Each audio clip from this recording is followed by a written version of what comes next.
So I literally tap into that 25-year-old Jessica, the one that bought the agency, who had the baby all in the same week, that was unstoppable. I have to tap into her energy and remind myself that this is who we are and this is what we do. We move forward and we plow through it.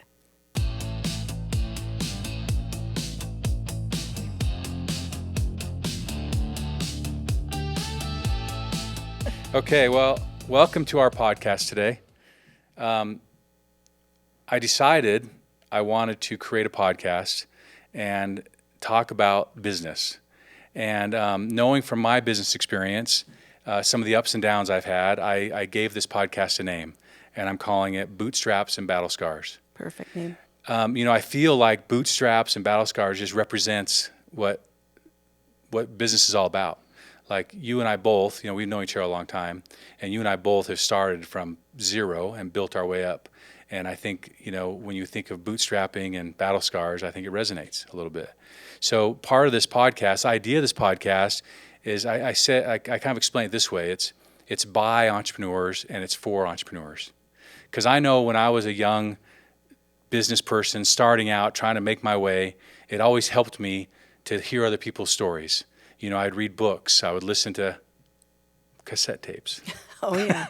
Going way back. Some people here don't even know what that is, but I would listen to cassette tapes. And I always wanted to hear other people's experiences, and I would take bits and pieces out of that. So the idea of having you here, since we've known each other so long, is just it just makes sense that you would be the first person to sit across the table from me on this podcast called Bootstraps and Battle Scars. So I want this to be just you and I have had many conversations over the years about business, about family, about life. And, obviously it's way different when there's a microphone in your face and there's camera rolling. Just a little. Yeah. So I'm trying to be natural here. Gotcha. I'm trying to be natural here. You're doing a great job. Well, thank you very much. So I want to go over a couple things. One, first I have your bio. I want to read it. There's a couple things I want to read here, which is going to require, these bad boys right here. Yeah. So this is Jessica Devenish, and I have known Jessica for a very long time. But she is, I'm going to read this from your bio. Okay. Now, this is the bio. That is the bio. It's a long bio. I'm not going to read the bio. Okay. I'm reading bits and pieces of the bio. Okay. Jessica Devenish is an executive mentor, high-performance business and life coach, a digital course creator, and founder of Devenish Enterprises, which we'll talk about a little bit more in a second. You have been with your husband, Kelly, who we all know very well, for 35 years, which is amazing. You have 5 incredible children. I know them all, and they're all pretty incredible, and 2 little grandbabies. 5 grandbabies. Oh, my, 5 grandbabies. I have 2. You have 2. I have 5. That's a lot. That is. Yeah, you have 5 grandbabies. Now, I like this where you said, this is what you wrote. Our family is loud, loving, creative, and joyfully connected. And I'll have to say, knowing your family and having been around your family for a long time, that's a very accurate description of the Devenish, 7-ish is what we call them. Get it? There's 7 of you. There is. And your last name is Devenish, and it rhymes with 7-ish. I remember when you did that. Okay, so moving right along, with 28 years of entrepreneurial experience in the areas we talked about, you've had great success, and I think you've probably had a few days that weren't so successful, and we're going to talk about those too. Yeah. And then at the very end, you wrote, my mission is to help 1 million leaders lead with clarity, gratitude, and authentic impact. And that's powerful. That sounds really cool. And the sentence after that. Raising the vibration of the planet one grateful heart at a time. Okay. See, there you go. The end. We're done. That was really nice. That's a nice message. Let's just go with that. So as mentioned, we've known each other a long time, and we've been there for each other. I think you've probably been there more for me because I've had a lot more challenges in my life than probably you have. But we've been there for each other on many occasions. So what I want to do is I have kind of this agenda I put together of how I want to see this flow. And if it goes that way, great. If it doesn't, that's okay too. We can do whatever we want. We can do whatever we want, right? And it's digital. Like we could just burn film all day long. It doesn't matter. It's digital. Okay. So the first question I want to ask is, well, first. I would like you to just introduce yourself. I know I did your little bio, and that's all warm and fuzzy and fluffy stuff. But yeah, tell us a little bit about who you are, what you've done. I would like to know about your businesses, like Devenish Enterprises. That's kind of encompassing. Yeah. Right. So I'd like to know more about who you are, where you came from, why you're here, what we're doing. So take a minute and just do that for me, would you? Who am I? Gosh, that's a big question, right? Well, I'm not the captain of the Devenish Sevenish. That would be Kelly. But I'm kind of the leader in there. I kind of guide the ship a little bit, right? Kind of. Yes. Kelly will yes. probably be watching this, so that's very nice of you to say. Very nice. Yeah. Yeah. Well, it depends on where we're at. If we're in the mountains, Oh, yeah. he's running the ship. He's in charge, right? for sure, yeah. But if we're in the office, it's probably me. The office, the house, driving down the road. Yeah. Yeah. Well, yeah, I drive everywhere. Yeah. If we go anywhere, I'm driving. Yeah. So that's just kind of how we are. I don't know. I'm a mom. I'm a leader. I'm an entrepreneur-holic. That is your word. Entrepreneur-holic. Yeah, that's our word, entrepreneur-holic. I'm a multi-passionate entrepreneur. I have a bit of a problem. Yeah. I'm always creating and building, and I think over the years I've built lots of businesses, but I think I'm good at building people, relationships. I'm good at helping people rise. So that's why I started coaching, because looking at my team, and I'm really good. I remember one of my sisters, because I was partners with them for almost 20 years, she said, I can see that your people will do anything for you. What are you doing?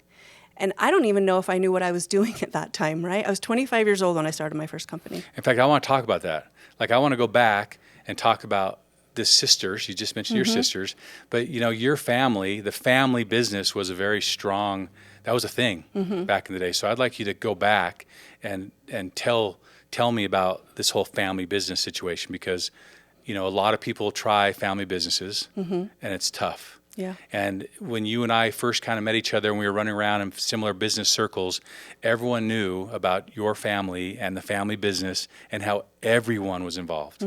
Your mom and dad, your three sisters, and their spouses were all working in the same building for the same company. So I'd like to go back to that a little bit and talk about that experience and how it happened. Like, how did that even happen? Okay. And where it ended up, and like, tell us a little bit about the business you were in, and I want to hear a little of that history. Okay. Well, I'll go way back to 1966 when my dad started the first collection agency in Utah. 66? Yes. Wow. So when I was 15, 16, I started working for him at the office. So you said the first collections business collection agency in the state of Utah. In the state of Utah, wow. Yeah. It was a franchise where they did check collections. It was called CheckRight. And then he expanded that brand to be Collection Management Agency, CMA. So we started doing like doctors, bills, those kind of things. So there was check collections and then account collections. Okay. So I started working there in the 80s. I was 16. So I'd drive there after school and I would work. And I started as the manager's assistant. So I would do call reports. I would just do all the crap work that the manager didn't want to do. It's a good place to start. And then I worked my way up to receptionist, and then I was client services specialist. I would do court runs. I would take all the paperwork to court every day. Made some great friendships at court. And then I did sales. I moved into the sales because I loved the client services aspect, and then I started going out and selling. And client services, I mean, it's collections. Is that what that is? Well, not the collector. The collector's the one who calls the debtor, who owes the money. Okay. I did that for a little bit, but I didn't do that for very long. Okay. I worked with the clients. So like the people that hired you to go collect the money. Yes. Okay. That was my sweet spot, and I just loved that. So at that time, my dad had about 150 employees. He had 4 offices throughout the state of Utah. Wow. And I helped launch the St. George office. So we went down and I helped the new manager set up, and we did a sales blitz all through town. So I got a lot of experience. And I'll tell you, being the boss's daughter was not a good thing to be with 150 employees. I felt like there was always a target on my back. I didn't even want people to know. But obviously, my last name was Karnasekis, so there's not a lot of hiding that. And you were younger then. I was you were 16. And they're like, who's this 16-year-old? Yes. Boss's daughter. Right. And I had to really make a name for myself. I had to really work hard. So I was the number 1 salesman for multiple years. And so I earned respect. Are you allowed to say that? What? Salesman. Salesman, yes. That's what I was. I think that's what I still am. Well, I think in today's world, we have to be careful. Yeah, well. But that's okay. Yeah. We're talking about back in the 80s. So back salesman. in the 80s, yeah. So I earned my way, and I had to really work hard to because I didn't want to be the boss's daughter. I wanted to make my own name, show my own grit and what I was capable of. And I feel like I did that. I earned respect from my peers and the other managers. And when they asked me to go help open the St. George office, I was like, I was pretty young. I was like 19, 20. Wow. So that was pretty awesome. I was excited about that. So then, was it good that because you could get out of kind of your dad's shadow by being in St. George, and you were kind of this fresh new person that nobody knew you were Paul's daughter? Yeah. Okay. Yeah. And I think after about a year and a half, I wasn't Paul's daughter anymore, right? I was competition on the sales team. Like I was somebody that you wanted to beat. I mean, I signed the biggest client at that time when I was 18 years old. And the client actually didn't even know how old I was. Because if they would have known they were signing with an 18-year-old, Yeah. because I think I always looked a little older than I was. So I've forgotten about that till you just asked me. So then my dad sold that company, and he was retired for about a year and a half. Well, the sale fell through. Those gentlemen, that's a whole nother story for another day. But Battle scars. that's a deep battle scar. That's more my dad's story than my story. Yeah. But Yeah. then when he sold that company, I stayed there for about 6 months, but it just wasn't the same. Then I really was the boss's daughter in a negative way. Does that make sense? Yeah. Yeah. And so I left, and I started doing real estate. Is Oh. that crazy? So I started real estate school. Okay. So now how old were you at this time? It was before I got married. So I was probably 20. Okay. So you've been doing this business for 4 years. Yeah, 4 or 5 years. Okay. And so when my dad left and he sold, I was like, oh, I'm the boss's daughter in a negative way. So I left, went to real estate school. Isn't that crazy to think? I would, back then, if I'd have started real estate in, 93? And we're still there. I mean, wow. Yeah. It would be a different trajectory of my life, That's for sure. Yeah. So then clients started calling me and saying, it's not the same since you're not there.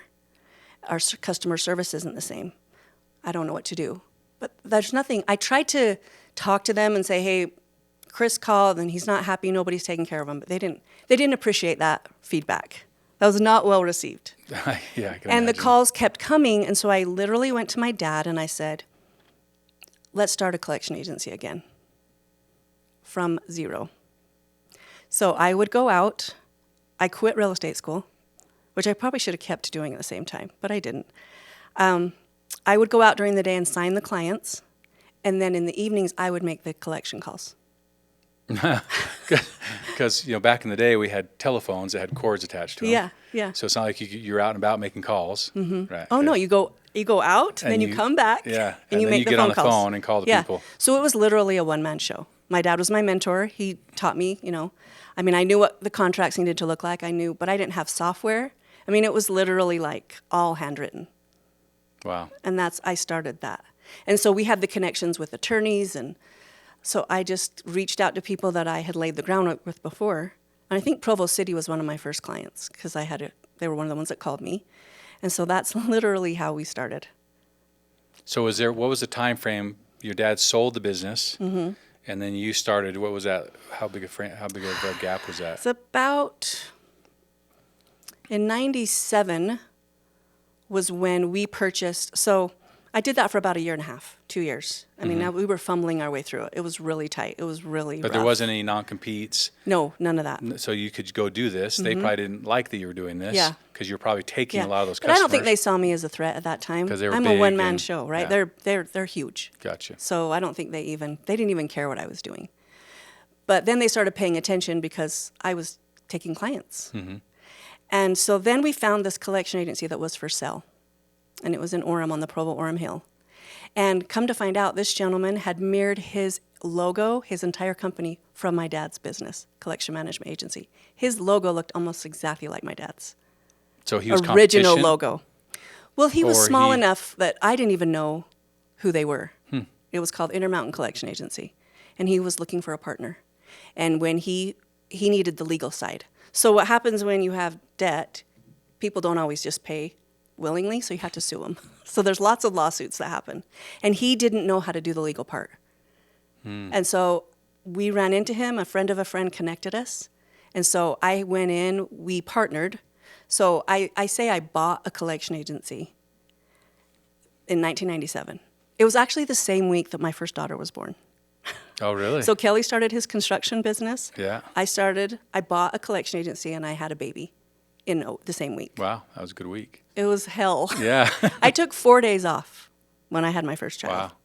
So my mom, thank God for my mom, she took care of Jamie. We worked at the house though, right? At that Okay. time. Yeah, and yeah. then I started going to the office in Orem because we became partners. And so I went from no employees to like 35 employees right away because he already had the infrastructure. He had the business and the collectors and the... So at this point, though, your dad was still out of the business, but he was mentoring you. Mm-hmm. And did any of your sisters work in the business yet? Not yet. Because they were still pretty young. Mm-hmm. Okay. So this was 97. So we did that for a couple years. And then I think Lacey came in 1999, maybe 98. It wasn't very long after. Which And is your then- sister that's a few years younger. 2 years younger. Okay. Yeah. So she came in, started working in the client services, same place I started. And then, gosh, I got to think. My dad was there pretty much every day at that time. Once we purchased the agency in Orem, we became partners. Mm-hmm. And then, gosh, Sydney came in, but Sydney didn't come in for a few years. I actually think that Kelly came in 2000, in May of 2000. So Okay. every couple years, it seemed like, you know, So a member of the a family member got of the sucked family in. came in. Yeah. Well, Kelly was doing construction work, but, you know, at that time, things were kind of tight. Mm-hmm. We were growing, but we were, you know, it's hard when you're growing and you don't have the cash. So he had a partner, his brother. Right. So Kelly would do all the bids and all the payroll and all that. And he wasn't working on the construction sites as much. His brother was running the crews. And I kind of felt like, looking back now, this story will all make sense, but I kind of felt like we needed to pivot because something was changing in that relationship, the partnership. And so I asked Kelly to come run the sales team at the collection agency. Because he's, if you know Kelly, he's Mr. Congeniality. Everybody Yeah. loves him. Yeah, he's good with people. And so, and we do a lot of check. They were called check readers. You know, like you go to the grocery store and they'd run the check through. It would verify against the database to see if there was any other bad checks out there. So Kelly took care of all the machines and all the sales stuff. So he came to work with me in May of 2000. Well, in May of 2001, his brother Corey was killed in a car accident. Oh, right, yeah. You know, rollover. Mm-hmm. He passed away. And so, divine timing. I mean, I had a feeling that he needed to make a change, but I didn't know. I mean, there was no way to know that was going to happen. Yeah. But at that time, I'm glad that we had that because things went really bad. Like we had to file bankruptcy when his brother died. Because the construction business was, yeah. Yeah, because, well, a lot of the tools got stolen through some crazy relationships. And so we just didn't, there was nothing there. And Kelly really couldn't even be on a job site. The smell of sawdust was just too hard on him. Because they were close. Because they were best friends. I mean, they grew up, they were best friends, they were super inseparable. close. The Yeah. Duke boys, right? Yeah, they were, yeah. Literally. Yeah. If you've ever seen the Dukes of Hazzard, That's they them. look like Bo That's- and Luke Duke, yeah. right? Brothers, but they don't look like brothers. Right. And so looking back now, it was such divine timing because he was working with us already. Yeah, so the transition was easier. Yeah. Okay, so then the family started coming in and working in the business, and the business grew.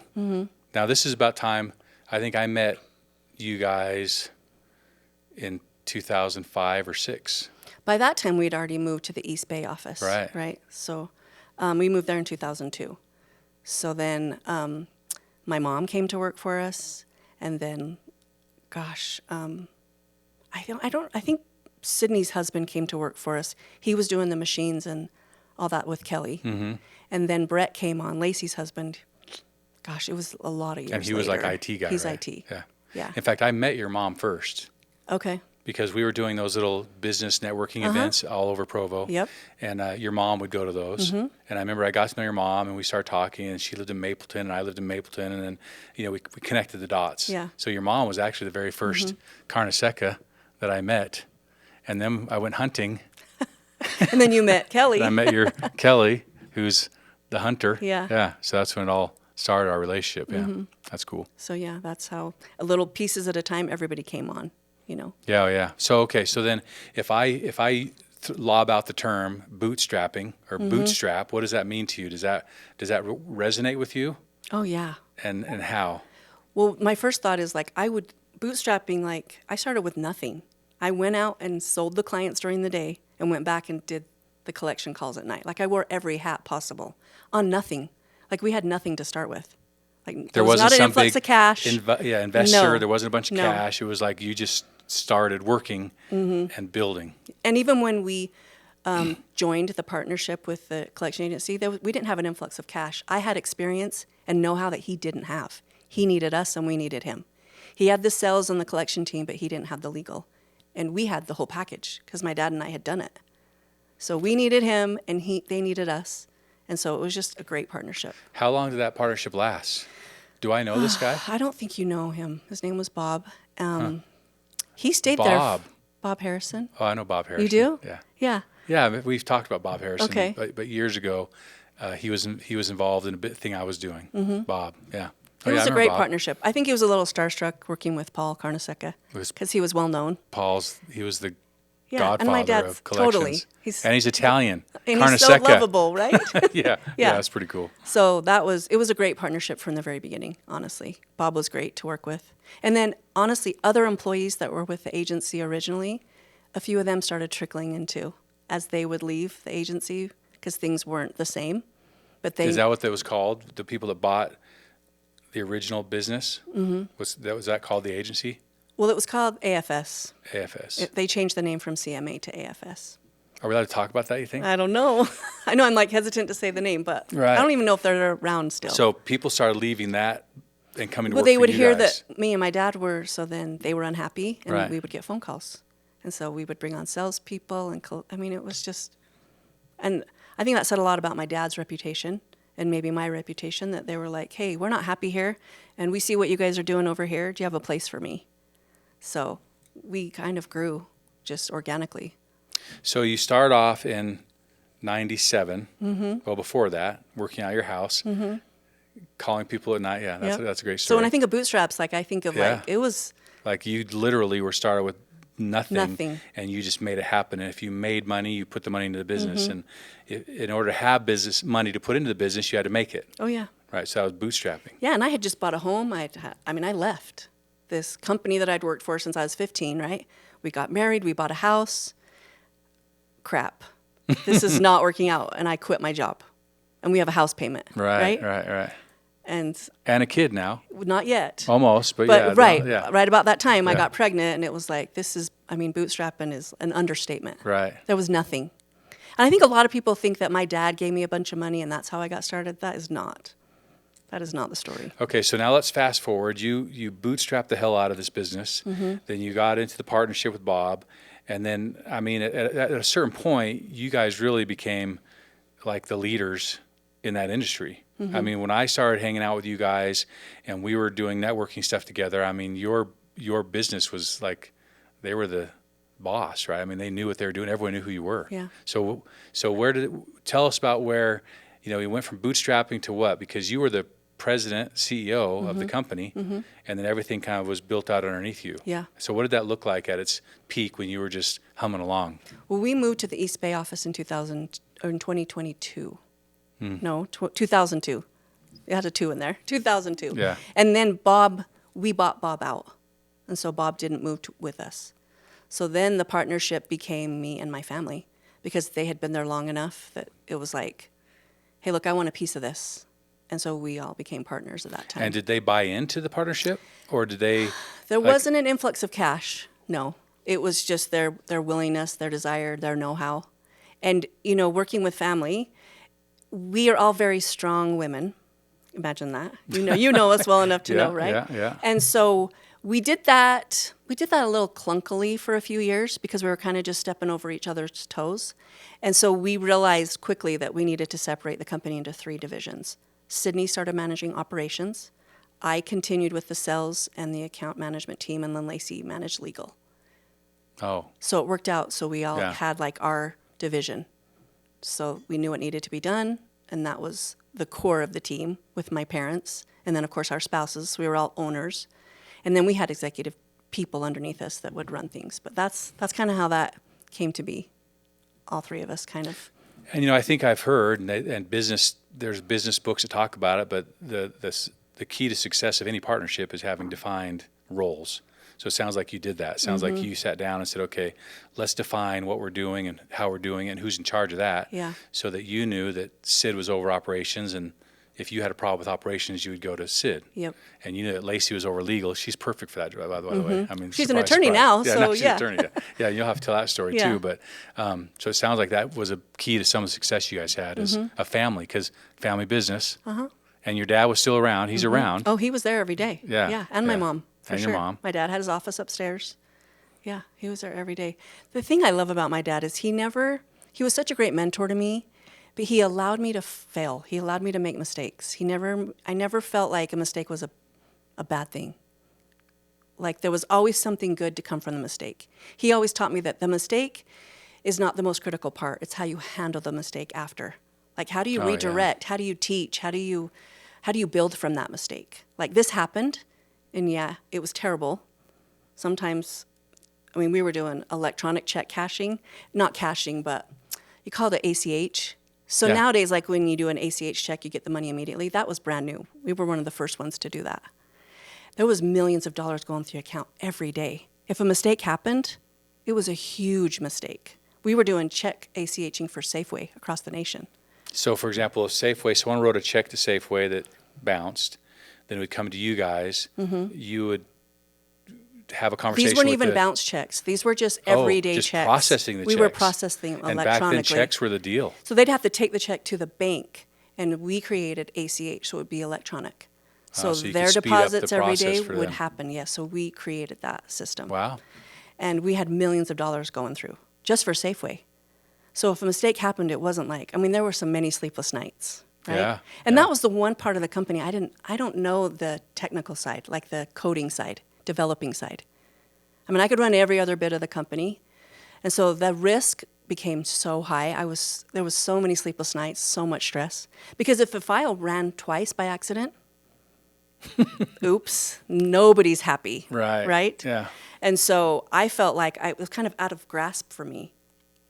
And when you hire a developer, they can just quit. So then we started outsourcing to third party because it just got too big. It was too big for my little self to manage internally. Right. You know, so we Okay. So backing up to your dad, this is cool. But if, like, you know, as parents, we see our kids doing things, and we just want to give them the answer. We know how to, right? Yeah. But it sounds like your dad was really slow to do that. So you could go sit at your dad's desk. I remember your dad had a really cool office, by the way. He did. And you could just go sit across that big desk, and would you like just say blah on the table, and his reaction was, What are you going to do now? What would you do? That's literally what he would ask and he me. probably had the answers because he'd been there, done that. Yeah. But he just sat back and said, "What are you going to do?" And that gave you the opportunity to fail, figure it out. To fail and figure it out. And he never, I just don't ever remember him making me feel small or insignificant if I made a mistake, and I made plenty. He always just gave me room to breathe. And maybe that's why I think I'm good at helping other people rise, is because it's hard as a parent to not say, this is what you need to do. I don't think I was very good at that as a parent. I'm better at it now. So I'm like, this is what you need to do. Now I'm like, what do you think you should do? We're a little bit opposite of our parents, I think. Yeah. Like our parents, my parents did some things really well, and I grew up a certain way, and then it seems like I now, as a parent, want to try and do things differently. Like I don't want to be that parent. Yeah. I want to be this other parent, but I have to catch myself. Yeah. Like knowing how I grew up and and how I've grown up, and all the lessons I've learned that were self-taught. Oh, yeah. Right. I want my kids to have that experience. Now, if I micromanage the hell out of my kids, what's going to happen? Yeah. They may not have that experience. So I think Paul was wise. What a great parenting model that is, to say, let your kids stub their toes, because that's how they learn that stubbing their toes kind of hurts. Yeah. And that they should wear They their don't want to do shoes. that again. Right. Yeah. They don't want to do that again. Like I said, I don't think I was good at that in the beginning. Looking back, I wish I would have given them a little more room to breathe, but I'm much better about it now, I think. But you know, at that time, I mean, that was at the time Corey had passed away, my brother-in-law. We adopted his 2 children. His wife was still around, but she was battling drug and alcohol addiction. And I'm running my company. I have employees. I have kids. Like, I don't think I had a lot of room to be like, you figure it out. Because I was like, this is what we have to do to survive and breathe.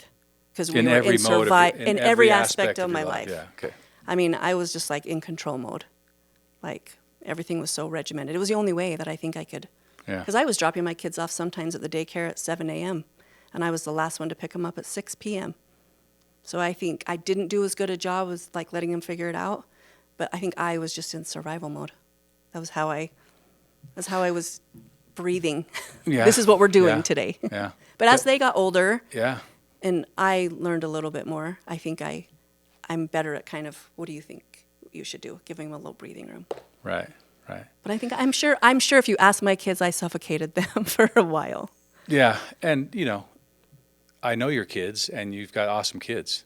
Like Thank they're you. all awesome human beings, right? And I enjoy being around them and getting to know them. And you could tell they have this certain air of confidence about them that comes from how they were raised. Mm-hmm. You know, we could give your dad credit for that too, probably, because for sure. he's been in their life. Mm-hmm. Okay, so that's the other thing we want to talk about real quick. Okay. And we're not following the agenda at all, by the way, Okay. which is fine. Okay. That's okay. But your family not only working together, so it was you and your sisters, and then Lacey's husband came in as the IT guy. Kelly was in there doing the sales and running the machines. Mm-hmm. And Cody, Sid's husband, came in, and he was part of that as well. Mm-hmm. But not only were you guys working together, but you all lived like within like a block of each other. I mean, you all live right next to each Well, other. that didn't happen until 2013. That was a little bit later. But still a mile away. But you guys did everything together. Oh, yeah, everything. You were always at your parents' house. Mm-hmm. You were on vacation together. You're hunting together. You're everything. I mean, that was the thing that was so impressive looking from the outside looking in. First of all, it's hard for a family business to survive and to thrive like you guys did. But then you guys were also together all the time, like Yeah. even outside the business, and nobody could quite figure that out. Yeah. Right? For sure. People still are like, what? You're friends and you work together? How is that even possible? But it just worked for us. I mean, I think of my grandma Mary, my dad's mom. She was a spitfire. Like, if you didn't want to, if something was hard in the family and you didn't want to talk about it, oh no, we're talking about it. Like, Oh, yeah? nothing was off the table. This was My grandma Mary, my dad's mom. mom. Okay. Mm-hmm. And that's kind of how I think my dad was raised too, because they all worked together on the fruit farm. Right. So there was that family business and construction company. Mm-hmm. He worked with his brother too. And I think there was just, the hard conversations happened, which is why I think we have such a strong communication and foundation, because we can have the most terrible conversation and I could be like, I hate you right now. And 10 minutes later be like, where are we going to lunch? Yeah. Because that's just how it was. Even if I was really angry at a situation, like I still loved you, we still had the same goal in mind. We just agreed to disagree before we want to kill each other. And it just gave it a little breathing room. But I think maybe that's one of our secrets to success, is because nothing is off the table. The ugly stuff doesn't get buried. It doesn't build up. It doesn't create resentment and we had to learn some communication skills, right? Because as a business owner, there are some days that are really hard, and you're going into your partner's office and you are just ready to blow a gasket. And so we had to start saying, okay, am I escalating or de-escalating? Or another skill would be like, are we solving a problem or are you venting? Right? Because we're big all very difference. good at this is what you need to do. Because we're all super smart. Yeah. We have all the answers. Totally. Yeah. So we had to learn, okay, are you venting or are we fixing something here? And you would do that with your sisters. Mm-hmm. Yes. And you learn that little, and so. And I do that with my kids now too, right? And my marriage. Yeah. Well. I think those skills kind of trickled through all parts of my life and we would have family dinners and you're talking about work, because sometimes we'd have to catch ourselves because the kids would be like, okay, this is boring stuff. Right. But all of our kids actually worked at the office. I guess my boys didn't because I had left by that time, but my oldest daughter. She did too. And Jamie. Mm-hmm. Okay, so this communication skill that grandma taught your dad, and it sounds like your dad probably lived by the same communication style. Yeah. And that transferred to the girls. I mean, the three of you also kind of learned that's just how you do things. Yep. And then is that still in play with your family? That's still in play. So if there's something going on, you guys know how to talk about it. Mm-hmm. And okay, do you still have the circumstances where you walk into your sister's house and your sister's like, okay, are we venting or are we fixing? Yeah, like we do. You still do that. Mm-hmm. We still do that. And then. Yeah. Because we're all control freaks, right? So this is what you need to do. but it's Well, your just sister's an like, attorney. yeah. mean, Even besides that, we're all very like strong personalities. You are very as strong, much as we yes. are the same, we are also uniquely different. Yeah. And just spending time with Yeah, us. yeah. So yeah, there's still that like, are you just venting or are we fixing? We And still have do your that. kids picked up on that? Have they learned that skill set? I think so. I think my kids are amazing communicators.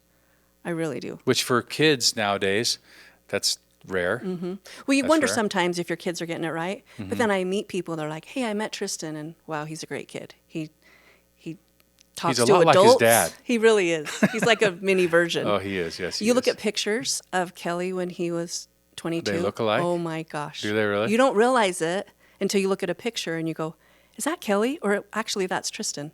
Well, It's I remember wild. not having seen Tristan for a couple of years. There was like a gap, and he was always kind of little pudgy Tristan. Oh, yeah. A Now he's tall and yeah, and slender. then all of a sudden I show up and he's tall and skinny, and I'm like, whoa, where'd that come from? Because Kelly's always been fit and lean, but yeah, little Tristan kind of grew up Yeah. and became And more he like makes his friends dad. just like his dad does. Oh, he does. His Oh. buddies, like, if they go hang out, they're like, how do you know that guy? And Tristan's like, I don't. I just met him right now. And the guys are like, right now? With me? Yeah. Well, you acted like you've known him for years. And so I think my kids, how they grew up. Yeah. I mean, sometimes, like, even last night we went to dinner, and the bartender was, and I said, how are you? And Tristan's like, how do you know her? Just from here. Right? Yeah. Just because I love people, I love meeting people, and I think my kids kind of, they got Okay. that, maybe that good skill from us. So let's go back to the bootstrapping. So Okay. you from the very beginning in venture number one, Mm-hmm. it was Bootstrap City. Okay. Now, I kind of know the answer to this question, but have you ever had to do it again? Oh, I feel like I've had to rebuild myself 100 times. Right. Honestly. My marriage, my business, my personal brand, yes. Because now we talked so much about your business and how great it was, but if I remember correctly, there was a time when the regulators came in, kind of the state started making rules, and it really had a very adverse Yeah. effect on your business. So give us a quick little, synopsis of why we're not still running that empire and how that all went down. Well, there's a lot of regulations with debt collections, more than people think, right? And so the laws were changing a lot. It feels like everything was getting a little tighter and tighter. And the bigger we got, the bigger the target got on our back. And in 2010, I believe it was, I got sued by the FTC. Oh, And that actually had nothing to do with collections, ironically. really? There was a file share program at the time. It was brand new. It was where you would mostly share music back and forth. I think it was called LimeWire or BearShare. Okay. And we didn't know that much about it, but it was sitting on one of the desktops. And we learned after that it not only pulls files in, it sends files out from your desktop. So there was a file from a hospital that we were collecting for in Texas, and the file got pulled. So this program that you had on a computer We were making a Christmas video for the music- Christmas a party. Christmas video. Yeah, and it pulled. And We never put files on desktops, but one of us had put as kind of like, I'm just going to set this here for a minute, Yeah. unknowing They that. grabbed some sensitive content and shipped it. Yeah. Luckily, it didn't have any social security numbers or anything like that. But when the FTC served me, they admitted that they didn't know at the time either. We were a case study. So there was me. I had 3,500 files that were affected, and this car dealership in Georgia, they had 65,000 files. So they had a little guy, me, and they had this big guy, and they were using us as case study, literally, to create law. Because the same thing happened to this car Yes. dealership? Uh-huh. And then, okay. Yeah. Yeah. So it was so heavy because they sued me individually also. It was Jessica Devenish, the CEO, was sued. Really? And the company, yes. Wow. And that took a toll on me. That was about a 4-year lawsuit. And I mean, we got through it. They didn't fine me, shockingly. I never got fined, but Yeah. it felt like just a big, heavy bruise. And how much did you spend on legal fees? You had to have attorneys. Tens of And thousands so of even though at the dollars. very end, if there's no fine and you weren't in jail, they're like, okay, see you later. After you'd spent who knows And how it's much the money. FTC. They have unlimited They don't resources. have a budget. They're just going to come No. at you, yeah. They're just gonna. At one point, I was like, "Are you here to put me?" I mean, you become friends with the guy from the FTC. You're talking to him like multiple times a week. I say friend loosely, but we Yeah, were on like yeah. first name basis, Yeah, right? yeah. And I did say to him, "Is your intent to put me out of business?" Because I knew if that answer was yes, I will make this easy for you. I'm out. I'm out. Yeah, I'm not gonna because do I that. do not have unlimited resources that you do. Yeah. And he said, no, ma'am, that is not my intention. We are creating case law based on this file. I said, okay, Thanks. well, if you're not here to put me out of business, then I'm going to keep doing what I know how to do. And we had to make some changes from the IT side. I mean, it just, I don't know, if you ever go through anything like that, it's just soul crushing. Because you're just out there just trying to do good in the world. You're trying to put money back into the pockets of these businesses from people that won't pay. You're trying to just create a culture and environment of people who are just thriving and succeeding and doing the best they can do. And it just felt soul crushing. It just felt like I didn't even want to go to work every day. Because I just felt like, I mean, obviously my competitors found out about it. They used that against me. It was just Yeah, like, and clients don't know what's going on. oh, I They're had now clients are suddenly like, worried. I don't know if we should stay. Yeah, yeah. Because I've heard you were sued by the FTC. And I mean, I can tell them the story. It's not going to affect them, but it just puts a big gaping hole in your reputation. So you're fighting the FTC. You're fighting to keep your business going because now you got to deal with customers. Yeah. I mean, so it's getting you from every. So that would probably be considered a battle scar of sorts. A little bit, yeah. Because, we're talking about bootstrapping and battle scars. Yeah. And that is a battle scar. Oh, it's a big one. Absolutely. Absolutely. Okay, so then, so this FTC thing happens, and the regulators are coming in. The industry's changing. And at what point was it that you made the decision to? I remember the family. It seems like I recall the family having like a family meeting and saying, "Okay, what are we doing here?" Yeah. And making some very strong, some big decisions. Yeah. And when did that happen? Well, there was one more battle scar that happened that made that decision. Uh-huh. So we, the FTC case ended, and then we started a national collection agency. It was called the brokerage. Oh yeah. So I remember that. the concept was we knew a lot of collection agencies across the United States. So we went out and created a brokerage where all of us would compete on a big like hospital proposal, for example, or a state. Because collections is very regulated. Like it's hard for me from Utah to collect in another state because there's so many regulations people don't understand. So it's hard to get bigger contracts for national hospitals and things like that. But if we go in as a group, as a brokerage, then I can get that hospital, and so then you I have can representation basically in North every Carolina, state, yes. where your big client needs help. So it's already your client, maybe. Yeah, totally. And they say, well, what about our people in North Carolina? Now you can help And them I out. have a Chris Shurian that I totally trust there in North Carolina, and I know that we're gonna. Okay. So all these small mom and pop collection agencies, which is, I would consider us were, we had them all over the states. Okay, so you could just partner up, team up. So at that time, I was traveling around, signing up these collection agencies, and then signing up the big hospital contracts. And I was traveling a lot. And we had partnered with a gentleman who turned out to be a shady SOB. What year was this? This was In 2011 and 2012. okay. Because I ultimately left in 2014. Because it just... I felt like our reputation as a family company, bringing all these other collection agencies together, and then this partner who turned out to be who we didn't know he was. But people were really joining the brokerage because of our reputation. So it felt damaged in another bruise, right? Another battle scar. Battle scar, yeah. A deep one. Yeah, a really deep one. Because now my personal brand with other agencies that I have gained reputation and respect from for my whole career, it was kind of muddy now. Even though it wasn't our doing and they knew that, we were still associated with that. And so in 2012, maybe 13, I had done a keynote speech in Scottsdale, Arizona at one of our industry conferences. And I remember on the airplane flying home, my sister Lacey looked at me and she said, "What's going on? Something's changing." And I just said to her, "I think I'm done." Which is, I mean, I was the face of the company, CheckNet at the time. So that was and I didn't even know I didn't even know what that meant. I don't even know what I was saying other than I think I'm done. Part of me felt like I was kind of ending on top because I loved what we had built, but I was also just beat up between the FTC and there's a lot of personal struggles going on at home raising 2 adopted kids, and your kids are all in teenage, and marriages go through different seasons and chapters, and I think I just felt like the life was being sucked out of me, and I kind of wasn't having fun anymore. Right. And so that's what you're remembering. We sat down as a family, and I said, I think I'm ready to do something different. So literally we sat in the conference room for like 7 hours. Like, what is this going to look like? What does it look like if Jessica's not part of CheckNet anymore? Because if you've ever owned your own business, you know that like the entity and you kind of get confusing and cloudy.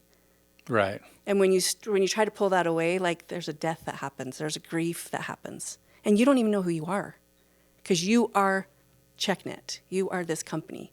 So without that company, who am I? Right.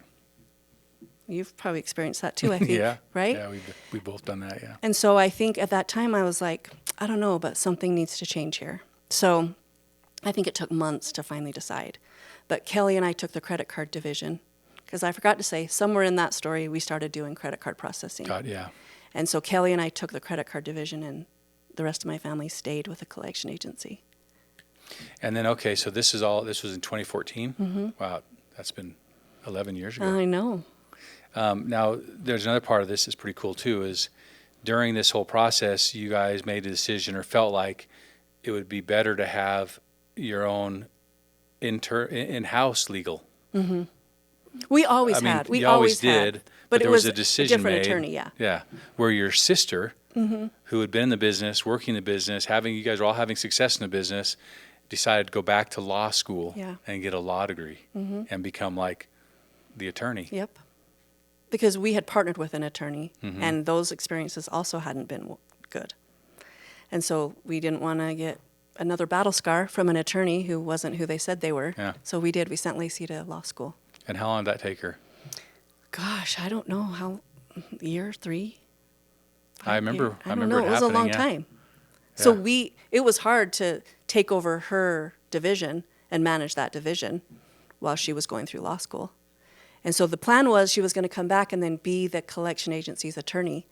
But as divine timing would have it, you'd think we were so smart that that's what we knew was coming. It appeared from the It outside. totally this did. was all worked lined up. Yeah. And it was not. Yeah. At that time when she was ready to come back, I was ready to I just felt like I couldn't breathe and something needed to change. So that's the And whole so thing got restructured that's at that now point. we became a collection. They, technically not me, Yeah. became a collection law firm. Yeah. So Yeah, and it's funny because from the outside looking in, it's like, oh man, they did all this. They're and so they smart. Worked it all out. They and planned did all this out. Yeah, they planned all this out. No. And now I'm hearing that this was all battle scar, bootstrap, battle scar, and here you are doing Yeah. what you're doing. Yep. And it was hard for me to leave. And a lot of people, because we're family, what's the real story? What's the real reason you left the family business? Are you not friends anymore? And honestly, that was another grieving time for me. Because I went from going to an office every day for how many years? 20-something years.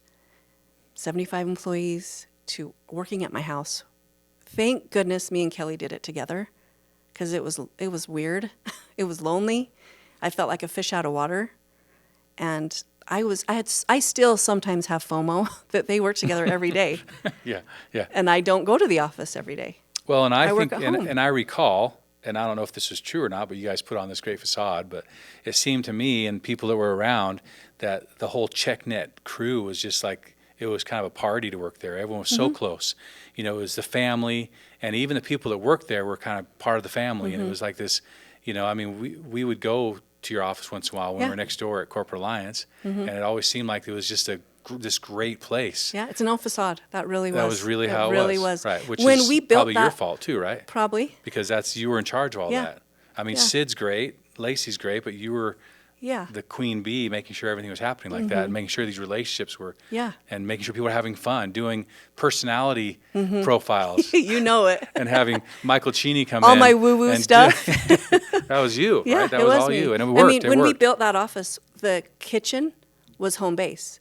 When everyone came to work, we wanted them to come to a kitchen like you would at home, go to the mudroom, hang up your coat, and then go to your space. So we created that as like a family environment.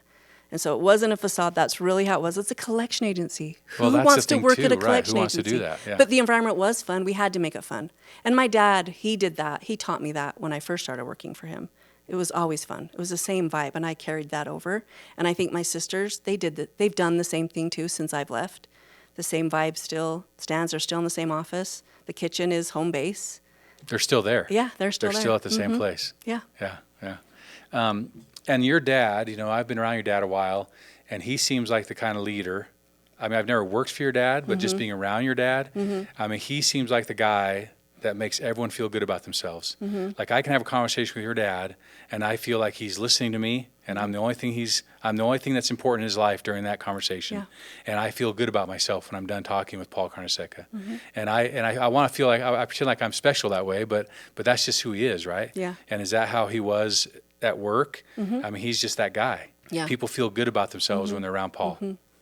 I watched him with his employees with CMA, and I watched him with our team leads at CheckNet, and he's that guy. He really is. He's a great listener. He's a great mentor. I mean, there's things that my dad said over the years that he didn't sit down and say, let me tell you what. It wasn't like that. It just was his everyday demeanor, and those things stuck. And as I get older, those conversations, those moments are just golden. They mean so much to me now. Right.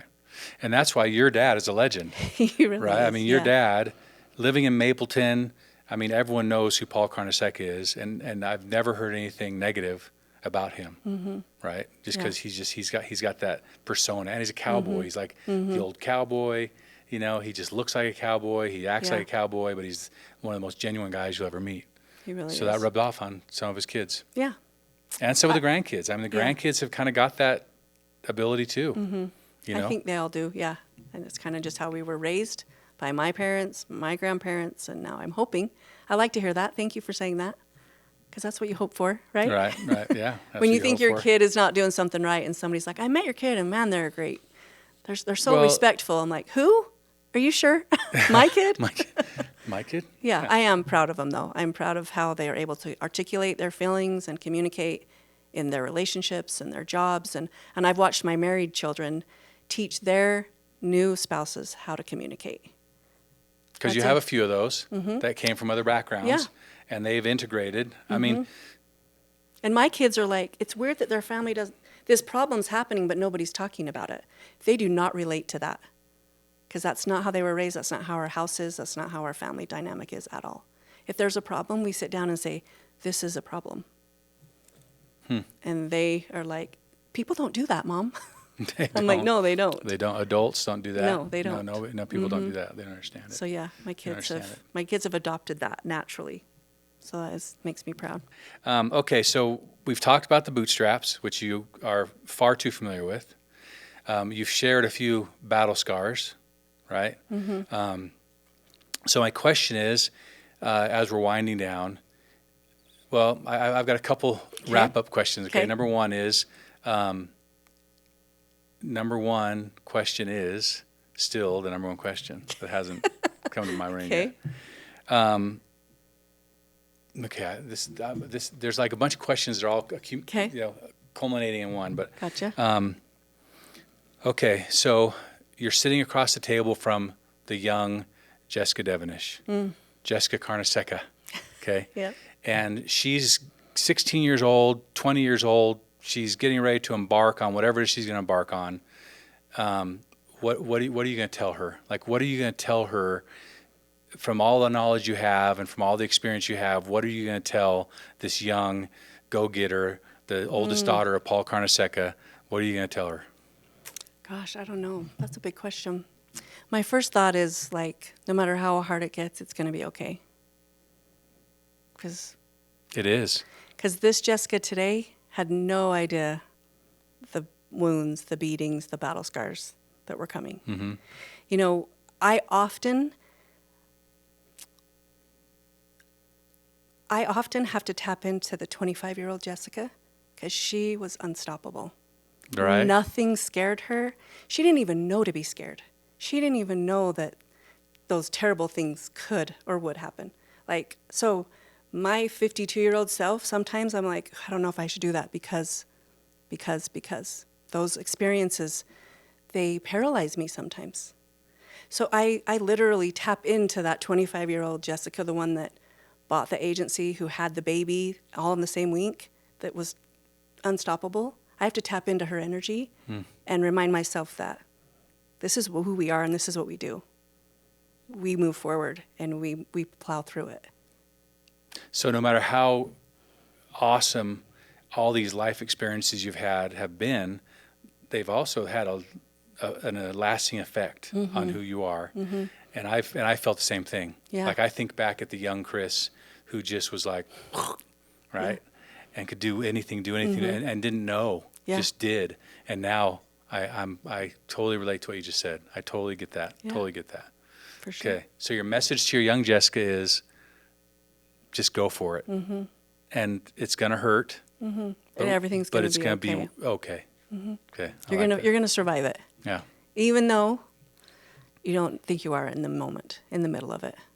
But I know I'm a better person, and my characteristics and my values and like my wisdom, my whatever you want to call it, my expertise comes from all those beatings, those beatdowns, those soul-crushing times.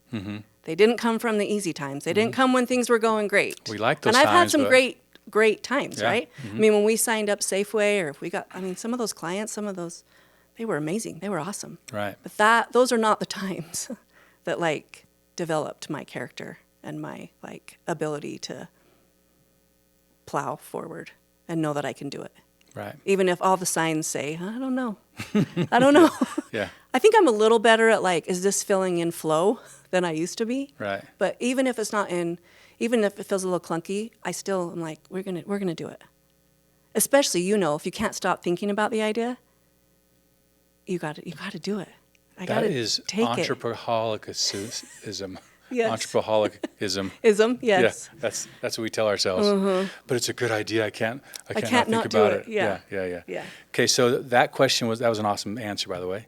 Okay. And so I'm going to twist the question a little bit. And now sitting across from you is this is probably a very closely related question, but let's see if we get a different answer. Okay. But here is just some young entrepreneur who's sitting here looking at Jessica, who's been there, done that, who knows everything, who wants to hear advice from you. What do you tell that person? I would tell that person pretty much the same thing my dad told me. Get out, ask other people what they've done and how they've done it. That was probably the best advice my dad ever gave me, was get in the room. Get in the room with people who are doing it, that are in your same industry. Don't be afraid of competition. You go to the biggest agency and you ask them what their secret is. And I did that. That's why I think I knew all those collection agencies in all those other states, because I'd go to these conferences and I would be like, they're the biggest one in Arizona. I'm going to go spend some time with him. I want to know what his secret is, right? And my dad encouraged me to get in the room with industry people just like you and other businesses that were business owners but not in your industry. Does that make sense? Right, totally. And he's like, ask questions. Don't be afraid to ask them how they've done it and what their secret was. And I would say that same thing to a new business owner is, don't be afraid to ask. Look for mentors. My dad was my greatest mentor. Yeah. But I've always hired coaches and mentors. Like Mike Cheney, as you know. He was one of my coaches. Brad Jensen, Craig Manning. Craig Manning was one of my greatest coaches ever. I mean, I still have 2 coaches now. Is surround myself with people who have done it and are doing it. And they're where I'm going. They're where I want to be. Like leaning on those people and asking questions. And it's surprising going to your competition, how they'll talk, right? Yeah. Most successful people will tell you what they're doing, what makes them work, what works for them. And you would think that's not the case. Yeah. In your mind, like, well, why would they tell me? Yeah. But it's amazing how many people are open like that because they want to see other people succeed. Plus, you're asking them to talk about themselves. Yeah, who doesn't like to do that? Right. Okay, then the last question. Okay. We covered some bootstrapping. We covered some battle scars. Your message to your younger self is awesome. Your message to this young entrepreneur was awesome. But my last question, we'll end on this, is knowing what you know now and being where you're at today, would you do it again? I knew you were going to say that.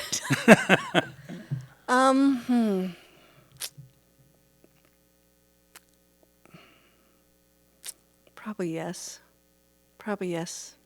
I mean, I think I would be a terrible employee. Could you imagine? I am. Terrible. Yeah. I considered when we left and I took the credit card division, I was offered a couple positions, and I really thought about taking on those new CEO roles, but I don't know. It would be hard. I've always been the creator of my own thing. So, I mean, the one regret I will say when you ask that question, I wish I would have continued with the real estate thing. I think that could have changed the trajectory of my life, having done that in 1996. It would be a little different. It would be a little different. But where would to you have that? But would you be who Maybe you are? You know, Would you be the mother of 5 kids? Yeah. The grandmother of 5 more? I don't know. Would you be the Devenish Sevenish? I don't know. Probably Right. not. Probably not. So let's go. If I have to trust that divine right action is always taking place, which is what I always say, Mm-hmm. then I have to trust that like the path I led and the decisions I made were exactly where I was supposed to be. Because that puts you right where you're at right now. Mm-hmm. So I want to re-ask that question because I want a better answer. Okay. Because, look. When you get beat up, it's hard. I know, it is hard, It's right? hard to It is say hard. yes without a doubt. I would do it all Yes, over again. Yes, you're right. I mean, knowing what I know today, send me back. Send me back. Let's Yeah. go back, Yeah. time capsule, Yeah, in yeah. our little flex capacitor, Back to the Future, Yeah. and let me do it again. And Because there's a few things you'd probably change. 100%. Yeah, absolutely. So, yeah. Absolutely. But we can't do that. no.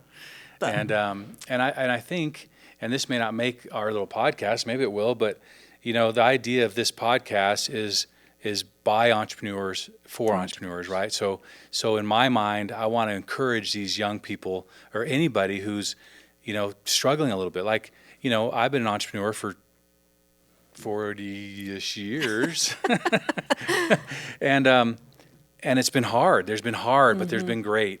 There's been hard, and I want to encourage people, and I kind of like where I'm at in life right now. In fact, I love my life, and are there things I would like to have different? Of course I would, right? But all these things that happened in my past are part of who I am. Yeah. It's just who I am, and I can't change it. So if I like myself and like where I'm at, you know what? I appreciate everything that ever happened, the good, the bad, and the ugly. Now, are there things we go back and look at and go, I'd love to just change that one thing, but we can't. Yeah. So here we are, and you and I are both kind of in this point in our lives. We're heading back into bootstrapping mode, which is a place you and I would have never thought we would be. not at this stage of life. I mean, right? 10 years ago, if we were talking and we said, "Oh, guess what? In 10 years, Jessica, you and I will be starting over again," we'd both be like, Yeah. "No way." Yeah. But here we are, and that's okay.